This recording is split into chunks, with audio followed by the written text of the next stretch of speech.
Hi Earth Signs, Taurus, Virgo, and Capricorn. Welcome po sa ating channel.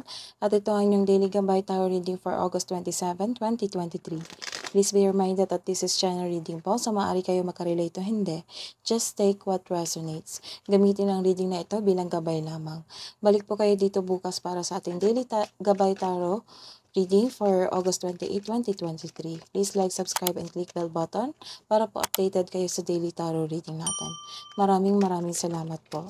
Spirit guys, ano po ang energy today ni Earth Signs, Taurus, Virgo, Virgo and Capricorn?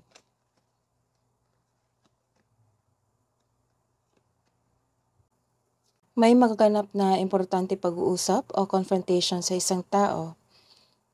Meron din kayong new ideas na agad mong bigyan ng aksyon para magkaroon ito ng maagang results. The advice is trust intuition na maggagabay sa iyo patungo sa mga sumusunod na hakbang sa pagkilos. Ang ilan sa inyo, napapansin mo na nagkaroon ng improvement ang iyong communication and clarity sa iyong mga kaibigan o mga taong palagi mong nakakausap. Nagkaroon ka ng disappointments or nagkaroon ng delay. Nagkaroon ng delay sa iyong mga plano. Nagkaroon din ng disconnection from a relationship or a group of friendship. Siguro it may be frustrating or disappointing pero kailangan mo itong pagdaanan. Part ito ng iyong learning journey. Be still flexible and patient is what required at this time. So what's the advice for Taurus, Virgo, and Capricorn, Earth signs, ngayong August 27, 2023. Spirit guys, I need 2 cards po. Message nyo po or advice para kay Earth signs.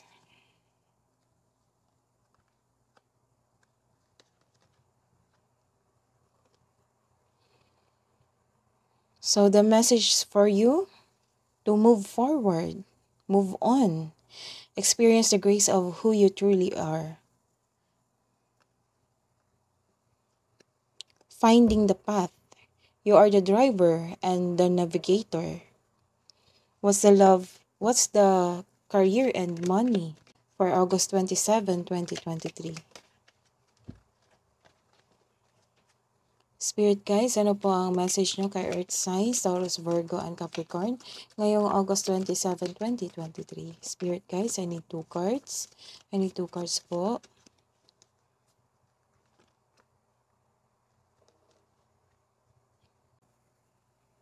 You have a reverse card. May kakilala kang taong greedy or self-centered sa iyong buhay, kaperahan o karera. May against sa traditional or sa pag-build ng iyong negosyo.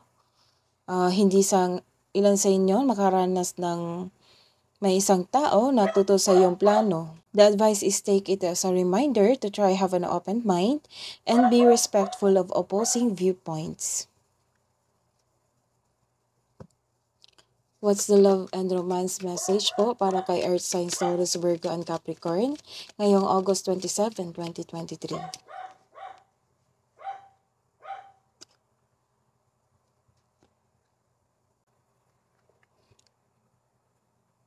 You are finding a solution sa matagal mo ng problema na paulit-ulit mo ng naranasan. May nakikita rin akong taong maraming masasakit na sinasabi sa iyo. May away na maganap sa inyong relasyon o di kaya sa iyong kapareha o sa katrabaho mo or kaibigan mo. Hanggat maaga, iwasan mo na itong taong ito. Or kung may chances lalo na't nasa tama ka na, kailangan mong ipagtanggol ang iyong sarili laban sa maling paratang ng taong ito.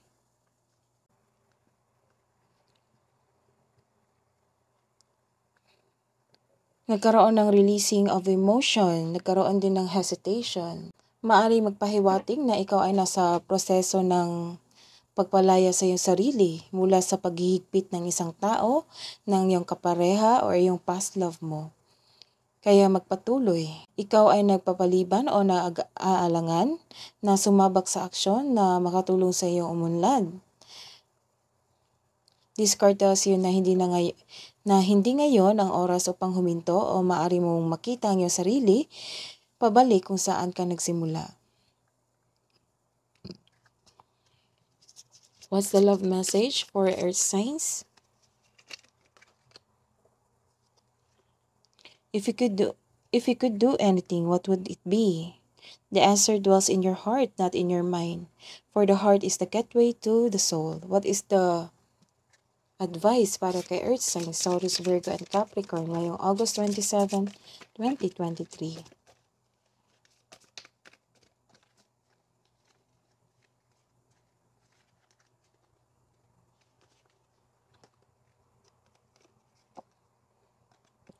Balance spiritually and practicality. What's the angels' advice? Angels' advice, spirit guides, archangels' advice for Earth signs, Taurus, Virgo, and Capricorn. You know what to do. Archangel Uriel. Trust your inner knowledge and act upon on it without delay. That is your reading, Earth signs. Taurus, Virgo, and Capricorn. Balik po kayo dito bukas para sa reading natin, August 28. Please like, subscribe, and click bell button for notification para po updated kayo sa daily tarot reading natin. Maraming salamat po.